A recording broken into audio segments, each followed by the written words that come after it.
Top quality और consistent performance के लिए सिर्फ सिल्वर पंप नाम याद रखना। ಇನ್ನು ಅಸ್ಸಾಮಿನ ಕಾಮಾಖ್ಯ ದೇಗುಲಕ್ಕೆ ದರ್ಶನ್ ಭೇಟಿ ಕೊಟ್ಟಿದ್ರು, ಅಲ್ಲಿಂದ ವಾಪಸ್ ಬಂದಿದ್ದಾರೆ. ಒಂದು ಕಡೆಗೆ ಡಿಫ್ಯಾನ್ಸ್ ವಾರ್ ಶುರುವಾಗ್ತಾ ಇದೆ, ಇನ್ನೊಂದು ಕಡೆಗೆ ಟೆಂಪಲ್ ರನ್. ಕಾಮಾಖ್ಯ ದೇವಿ ಸನ್ನಿಧಿನಲ್ಲಿ ದರ್ಶನ್ ಪೂಜೆ ಸಲ್ಲಿಸಿದರು. ಪತ್ನಿ ವಿಜಯಲಕ್ಷ್ಮಿ ಜೊತೆಗೆ ಅವರು ಕಾಮಾಖ್ಯ ದೇಗುಲಕ್ಕೆ ಹೋಗಿದ್ದರು.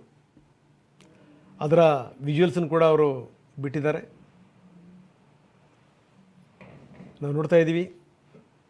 ದೇವಸ್ಥಾನದಿಂದ ವಾಪಸ್ ಬೆಂಗಳೂರಿಗೆ ಬಂದಿದ್ದಾರೆ ದರ್ಶನ್. ಏನಾಗುತ್ತೆ ತೀರ್ಪು ಅನ್ನೋದ್ರ ಬಗ್ಗೆ ಒಂದು ದೊಡ್ಡ ಪ್ರಶ್ನೆ ಇದೆ. ಯಾಕಂದರೆ ಸುಪ್ರೀಂ ಕೋರ್ಟ್ ಬಳಸಿರುವಂಥ ಪದಗಳಿದಾವಲ್ಲ, ಕೇಳಿರುವಂಥ ಪ್ರಶ್ನೆಗಳು,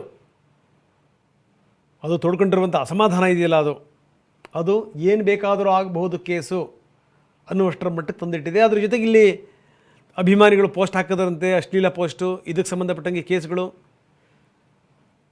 ಹಿಂದೆ ಮಾಡಿದಂಥ ತಪ್ಪನ್ನೇ ದರ್ಶನ್ ಈಗಲೂ ಕೂಡ ಮಾಡ್ತಾ ಇದ್ದಾರೆ. ನನ್ನ ವಿಚಾರದಲ್ಲೂ ಕೂಡ ಅಭಿಮಾನಿಗಳಿಗೆ ಸುಮ್ಮನಿರಿ ಅಂತ ಹೇಳಬೇಕಾಗಿತ್ತು ಅಂತ ರಮ್ಯಾ ಹೇಳಿದ್ದು. ರಮ್ಯಾ ಅವರಿಗೆ ಬೆಂಬಲವಾಗಿ ಬಹಳಷ್ಟು ಜನ ಚಿತ್ರರಂಗದವ್ರು ನಿಂತಿದ್ದು. ಈಗ ಫಿಲಿಂ ಚೇಂಬರ್ ಕೂಡ ಅವ್ರ ಪರವಾಗಿ ನಿಂತಿರೋದು.